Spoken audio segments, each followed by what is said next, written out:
Hello, Internet. Mr. BPG. Just checking in, making sure this works. See how this goes. Today's live stream is specifically just a bit of a channel update. Also, I need to record some footage from one of my more recent projects. So, roll the camera into the spot and we'll get started. So, yeah, I was talking about the movie Up. And the thing with the movie Up is I actually hate that movie, because in the short film shown at the beginning of Up, they do such a good job with subtle storytelling that it hits on so many layers that every time I watch it, it just hurts me. Every time I look at it, it just hurts me. Because in that opening 15 minutes, they show two kids who grow up in love and are able to stay in love literally suffer the trap that is adult life. They have dreams, they have the goals, they have ambitions, yet they are required to do their part, work their job, and go in day after day. At least they get to work together, unlike the majority of everybody else who's rucking about this world. By the way, this is just for the video edit here, this part. Hello, Internet. Mr. BPG here. Editor BPG, trying to cover up for Performer BPG's mess that he leaves me. So if you see the background, the clothing, or even the headphones situation change in between shots, it's because typically I'm recording these across multiple days and I'm just doing my best to get the thoughts out. Honestly, I don't have a continuity manager. I don't have any kind of manager at all. I'm just one lost puppy. But anyways, I forgot I'm live. In my recordings, I'm able to just sort of like spit out random ideas and how just say go to different places, let my mind wander, try to say something interesting. I don't know if you saw recently, I posted to the Booth Monkey's channel, Church of Cinema, a piece talking about the movie Bamboozled by Spike Lee, which I love immensely for so many reasons, and I absolutely love the movie and I want everybody to see it. And one of the things I loved about it when I researched it was that movie was a major box office flop, but I would say that it was a purposeful one in the way that it was covered up. It just seems that way, since, you know, they seem to be okay with losing that many millions of dollars and still hiring the same people to move on to make other projects. I don't blame them. It's a brilliant movie. I wish I had that shot myself, but we'll get there. Anyways, what was I talking about? Oh yeah, Up, and why I love it. Liked it, love it, loved it, and now I hate it. Or do I? So this is why the editing process takes so long. I'm going to tab over so you can see some of the editing process as I break this up, because this is not the easiest day for me to keep my focus and keep my shit together. So let me get over to this page and let me switch and boom, boom, boom, and then show you our editing process so far. So one of the things I have tried to do with this channel is use video editing software as an excuse to practice that skill, in the hopes of being able to show it off, being able to present it to an audience, being able to, you know, get there. Because in my world, and this is just me opening up about me and who I am,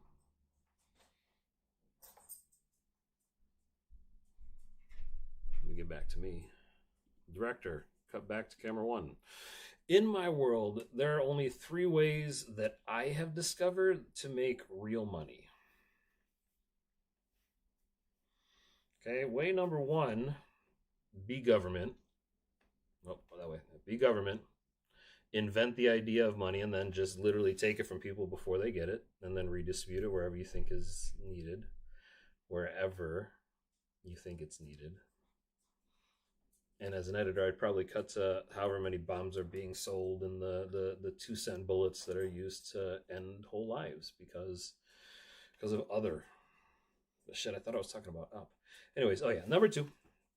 The second way that I learned to make massive stacks of cash is to obviously work in Vice, either being part of the team that black markets things to people, or people to things, and stacks the cash that way, or being part of the other side of the team, the left hand fighting the right hand, the hands that thieve that are able to then take it from them and keep it for themselves. Millions of dollars that just go missing and stories to be told later. So the third way, and the way that I chose to make real money, was through art and cinema, because it is in the arts that a rich ruling class can hide wealth, claiming this artist, this piece is worth this much dollars towards my net, blah, blah, blah. Anyways, and I've seen some beautiful art in my days, and I've wanted to be a part of that creative process. Over my shoulder here is art by one of my favorite artists, Manny, out of Funky Rooster Tattoo. He's online and on the internet, and in the edit of the videos, I'll be posting links to his work and other stuff. In this live video, this was not a planned live video. This was me realizing that I have grown a little fat and happy, and it's time to continue to put my face in the sun and burn it, to continue to put my feet on the ground and touch grass, and spend most of my time continuing to work and be productive the way that I am, being the small fry, the average Joe, the regular American worker. The problem is being the regular American worker can be summarized in 15 short minutes in the movie Up. And that's what Performer BPG was trying to talk about when he did the Up vlog. The thing is that when I tested my vlog and uploaded to YouTube, YouTube said, no, you can't use that. It's copyright stuff. And I said, okay, fair enough. But is it? In the same way that I'm only using footage used mostly in trailers, I'm using the music and other stuff to essentially create a documentary about a movie, saving a moment in time, saving my personal experience with it, and then sharing that personal experience with the few of you who choose to watch my content and see it through to the end. And I'm bad at audience interaction. I'm bad at audience retention because I don't make for an audience. I make for myself. And honestly, I don't even make for myself because there's like 3 people at war inside of here fighting over who gets to make what. There's like DJ BPG who wants to do nothing but make tribute music videos and find new bands and make music videos for those bands and just spend the rest of my life in the world of music. And then, you know, Mr. BPG overrides that and says, we've done that. We've produced for music. We've been in the music genre. You're not with the musician type. You love them. You appreciate them, but you're not their world all the time. So Mr. BPG says, let's focus on vlogs, documentary, media stuff. And then deep down inside, the little electrical spark that keeps the heart going is the photographer who wants to capture this world in all of its beauty over and over and over again, who wants to keep love alive and keep passion going, even though I don't know how. I think I do. In my writing, I try to figure it out, but it's up to an audience to decide what my writing thinks. And honestly, right now, my time is best spent just continuing to exercise every day and be the responsible photographer BPG, just taking pictures. At this age, I have probably touched, through my photography, the eyes and or hearts, the connection through electrical impulse,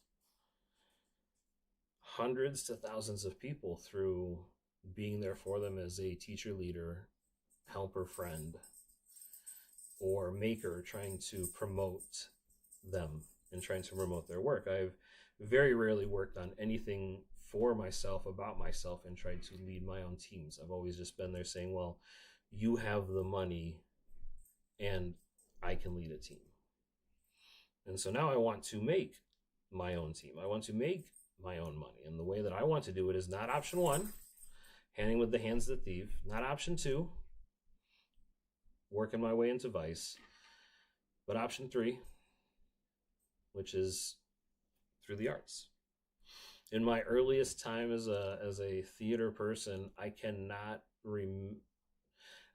describe the feeling of rolling stacks and stacks of cash, walking thousands, tens to twenties to thirties of thousands of dollars into safes and watching it all stack up, and then reporting my numbers to the Hollywood Cinema Bureau and tracking how much absolutely stupid cash these movies would make. But we've lost our way. The cinema is not a place that people want to go to. And while I have dreamed of being able to open, manage, and run my own cinema, the audience just isn't there yet. So my new business plan is really just to fix the broken mall system and turn them into indoor gyms. Because the perfect mall to me is an indoor mall where you can walk in and then immediately becomes one of those places for children. But that place just goes on forever. And since it's 2 layers, there's a little net in between layer 1 and layer 2 of the mall. And so you can have kids monkey barring all the way across layer 2. And if they fall off the damn monkey bars, they just fall into the net and roll into one of the exit tubes. And then since, malls kind of went out of style with online shopping, my gimmick is just to make an athletic and sport mall where all we're really doing is making a space for people to bring their kids to play indoors during the bad weather in some of these times, and then hopefully inspiring a group of youth to do what they need to do, which is basically skip school, use that capital that's available to them at a young age, where people just give it away to invest in themselves, invest in businesses, and then hopefully open 50 to 100 to 200 small businesses in and outside of a mall themed around sports, allowing Wilson to show off their new basketball with a hardwood court that people can come and try it on. Having is Dick's Sporting Goods the best option right now at this age? I don't know, but the thing is I would really love to save the indoor mall. If I could do anything with my time with focus, it would be that. But Mr. BPG is always going to tell me, no, you got to either focus on working here in editing or producing, making content. And like I said, as a photographer all across the fucking world at this point, mostly America, so many people have seen my work but don't know it's me, don't credit it to me, and I've never really been paid enough to be able to pay back my initial investment into me. And I've always hoped that my investors would continue to invest in me over the years, and they have. And they've had in different ways. And for some reason, I have one of those negative mindsets that doesn't allow to see those positive influences and finds a way to feel a little down about everything. Going into the dark, I really wish I had POV vision. I have the black cat, and she did her little, where she stood up and turned herself into a thing to look intimidating to the dogs who were watching her roll around on the carpet. I got distracted like I always do. Anyways, what was I talking about? Up. I really think, again, editor BPG here, fixing all of the mistakes Mr. BPG either left out of his recording or didn't. And then, hello, live stream. This is also a live stream. Rather than just sit here and do recording after recording, I decided to go full on live stream. Fuck it, why not? I can cuss when I'm live, like Mitch Hedberg said. I can cuss in the forest. Nobody's listening. Anyways, and I wanted to show you what I've got with Up so far. And I wanted to use this as a way to record my Up thoughts. And in doing so, be able to mix them into the edit. So when the final edit goes up, hopefully YouTube will say, okay, yeah, it's within our standards. All the footage is used in under so much time. All the footage is used to be a documentary. It's remixed enough that I'm not trying to sell you the movie Up. I'm trying to, I don't know at this point. I've come to the philosophy that the work that I produce is not necessarily for the now. I make it for myself as an artist, as the art that I can't not make. It exists within me in a way that I've never been able to fully understand and explain to anyone.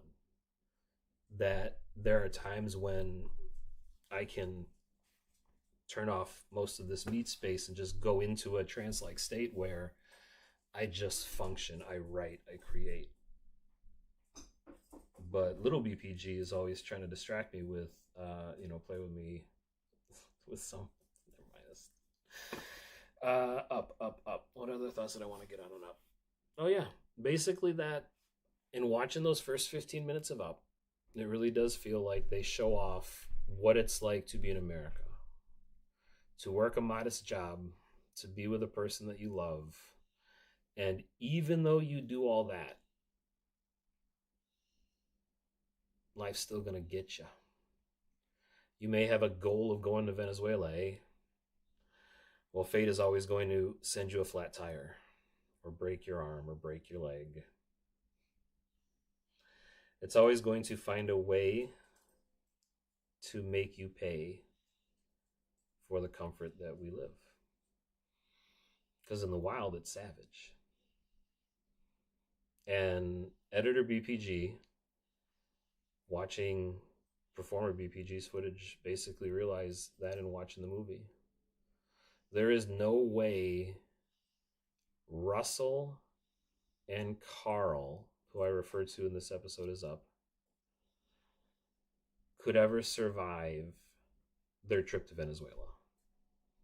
And even if they did survive that trip to Venezuela, guess what? Carl is not returning Russell to his mama with a dog and a dirty face. They work so hard to establish that we're in the real world with real people doing real things. Carl and Ellie work hard to build their house and build their love together. But Carl and Ellie didn't have the modern day forces that exist to push people apart. They were lucky enough to live into old age, but only she was lucky enough to just let it stop on her own. I've lived and worked with people in those ages, and I'll never forget the one who would tell me over and over again, God, I wish I would just not wake up. As if she's waking up into a bad dream, or he. Whoever this person was shook me that moment, because I realized that there was a certain point where I felt the same way. Where the aware or sunken cost, being aware of all the stuff we got going on, we the people, we the world, and to try to stay sane within all of that is impossible without soma, or some kind of medicated alternative that allows you to block out everything that we as a species, we as a people, or at least I as a person, can feel all around me every day. The pain I see in people's faces, as many of us struggle to get by, some of us year to year, some of us month to month, and some of us day to day. And so Carl is this sad old man sitting in his house in his neighborhood, and you can tell he's just going through the motions. Yeah. And at a certain point, I think if you sprinkle just enough Disney magic, if you sprinkle enough Disney magic on anything, you can really distract an audience. And I think the truest story being told in Up is the fact that Carl is having his complete mental breakdown and disassociation. And so what we are seeing is his reality through the eyes of the time he spends with Russell, as Russell assists the elderly, either through going to his house as a caregiver, with maybe his mom being the squawking bird that he wants to get rid of, and they just live in his house and take care of him as he's completely senile, because that's the only way he could still be with his house. I think when he's around Munts and the dogs, I almost feel like that's him in a nursing home, completely disassociated and dead in his mind on a summer vacation before snapping back to his reality, which is his shared fantasy with Russell. This idea of, if Russell's a kid that actually cares and is tapped into the universe, they know to find and take care of their elderly and figure out a way to make their life better. And honestly, Carl's life before finding Russell was much worse. And it was much better after he found Russell. And there's a really sneaky shot at the end that I want to get back to, where I'm pretty sure at the very end of the movie, we'll have to watch when I finally show the episode.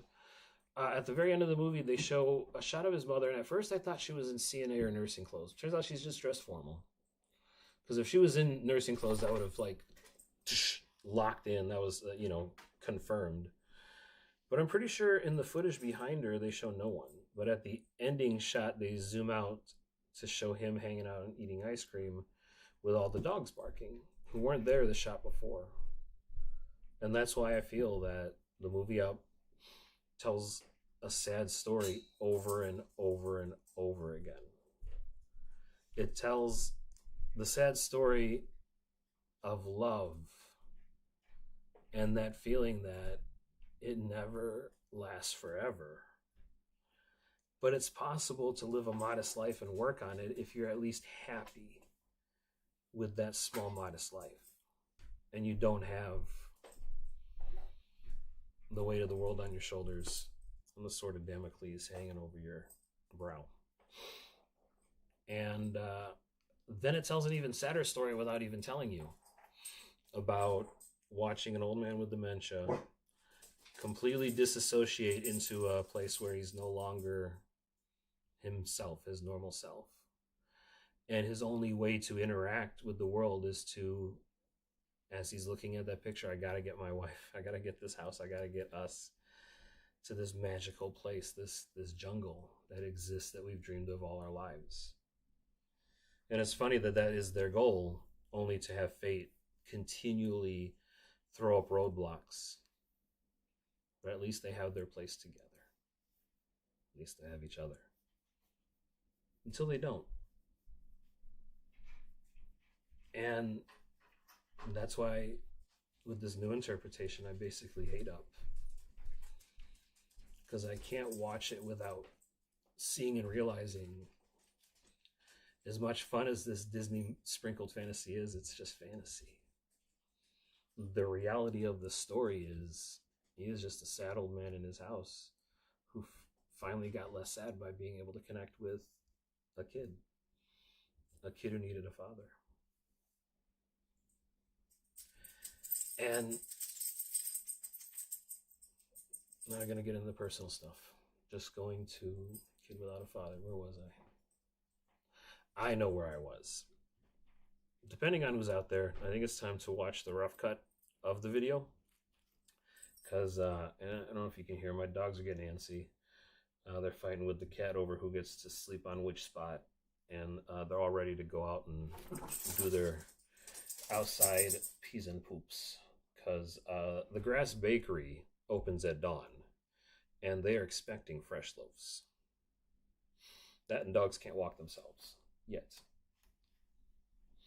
Anyways, let me alt-tab over and switch the monitor. Go look away from your screen if you don't like the parallax effect. And let's watch the Booth Monkeys. Oh, wait. I can't just go there yet. I gotta go back to my parallax effect. Where was it? There, that one. I gotta switch microphones. Going off mic, switching to audio mic.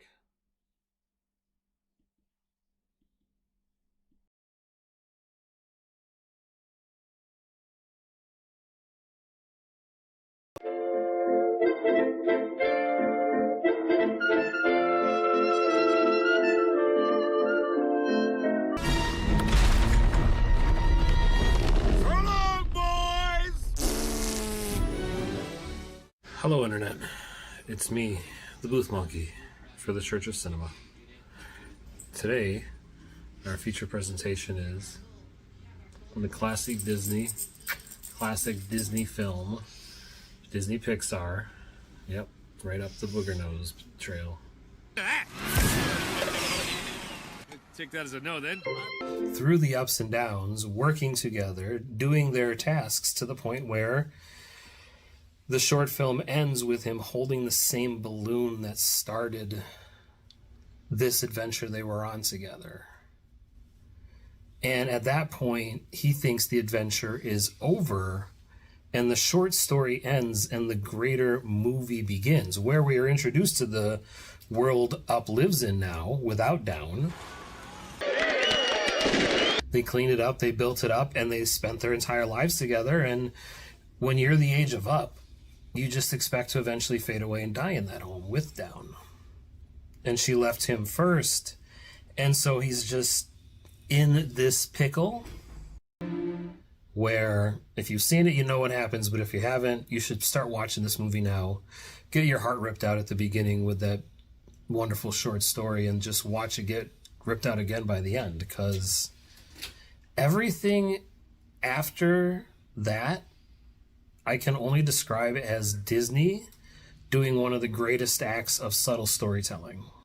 You know me, and I love words and titles. So the spirit of adventure, the word, the spirit, the unknown, unagreeable energy of just going on an adventure. It seems to me that you could explain the balloons getting away as Up finally having that complete mental breakdown you have as an older adult and completely disassociate with reality. So much so that he goes and sits down, and Russell entering the house is entering into his delusion that he's flying away in balloons while the people are waiting outside to take him away. So when Russell enters, that's a perfect time for them to go into the house and take him away. But rather than associate with what's actually happening, what happens is they go through a sudden tornado that gets them to their destination. And the next time we're coherent with Up and Russell, they're already at Paradise Falls trying to finish the journey. We know of gravity and everything else, so it only makes sense as if we are seeing this movie through the eyes of Russell and Up enjoying themselves together. Why did you use their names? I like calling them Up and Down because he uses the balloons to go up. His house is flying through the sky. To me, it only makes sense as an adult to see it as that second layer of tragedy. But the hopeful, happy ending of it all, and the reason why I've gone back to it so many times. So yeah, when you first watched it, what was your feelings of the movie in your interpretation and your thoughts? I didn't get it when I first watched it because I was younger. Okay. But once I rewatched it as a CNA, Ooh. I understood it differently. So you saw it as a CNA and it meant something different. What did it mean that time then? It was a movie about But also sending a message with Russell like, hey, you can get a lot out of helping the geriatric population. He's, he goes all in on, I want to help someone and I found this person in need, and he refuses to let him push him away. Right. No matter how hard he tries, no matter what he says. Right. I like that, yeah. It does kind of shine a light on how, even though he's at a certain age, he is not given the rights and respect of someone who's earned it, who's been on this earth for how many years? Yeah. Kind of sad. It is. That's why this movie is a sad and bittersweet movie that the first time I watched it in the cinema was more of just a fun adventure until I watched it again and started rethinking it and overthinking it and overthinking it. There's something to be said about being able to see something for the first time, but then also being able to see it later in life with different life experience, or as we call it here in life currency. Mm-hmm. And with different earned currency, different reviewings of movies might change the way you think or feel about them. Yeah. Russell's adorable, though. Yeah, he is. So is Doug.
Man, I got so excited to start talking again that I forgot that I had muted myself, so all you saw was me running my stupid mouth. LOL. Anyways, never, never, never, never, ever, ever, ever give up. Nothing lasts forever. I know I won't. But through strength of character, I'm going to last as long as I can and continue to create art for you. To continue to provide, to continue to hopefully be there for someone someday in the future. To find my work, and maybe it's through connecting them to a song they haven't heard. Maybe it's helping them understand a song better through being able to read along with it. Maybe they learned something from me. Maybe I helped them directly.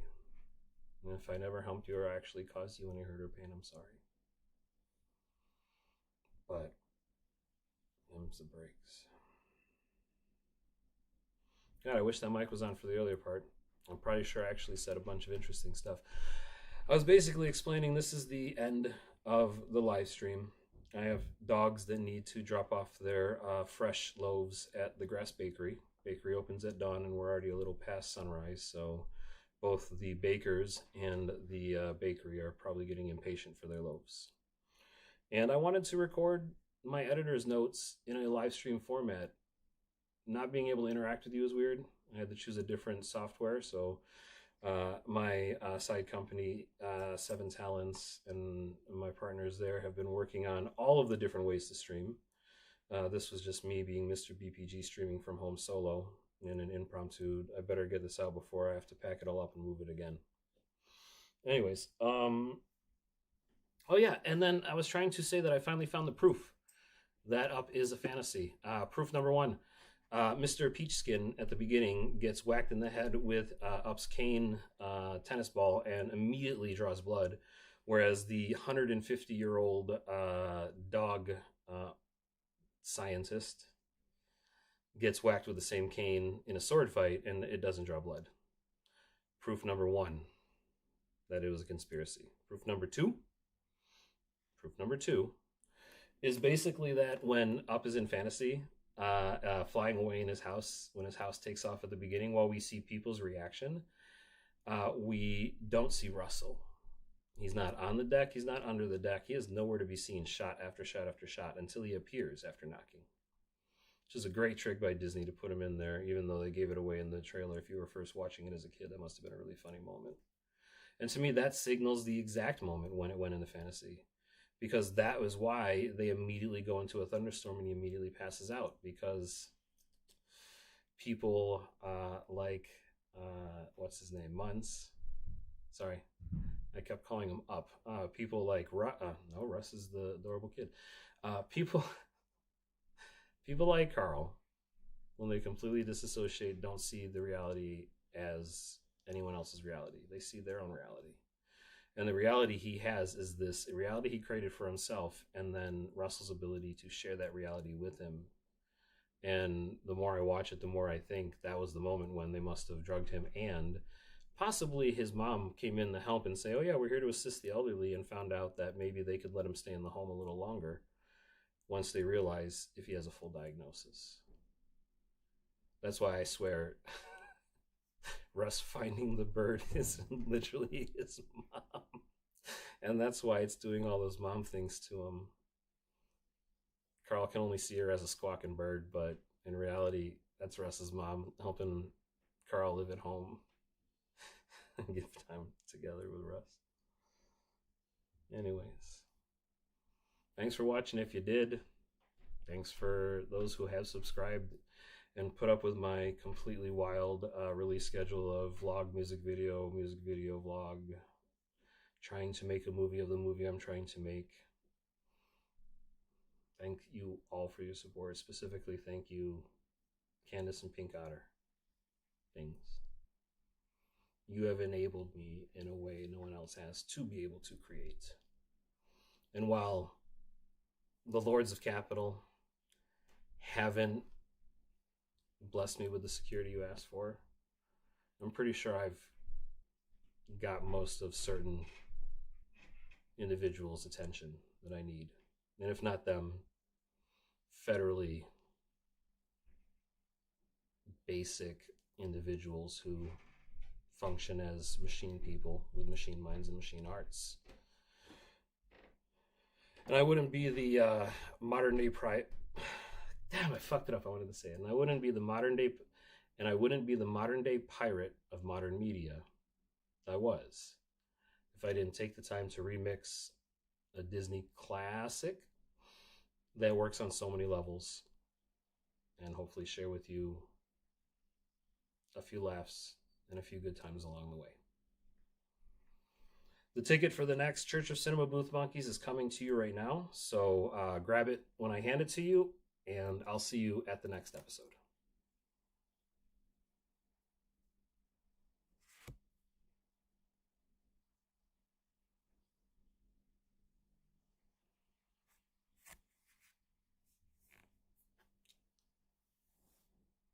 Oh yeah, and check out Manny's work over there. Manny at Funky Rooster. Dude is the most amazing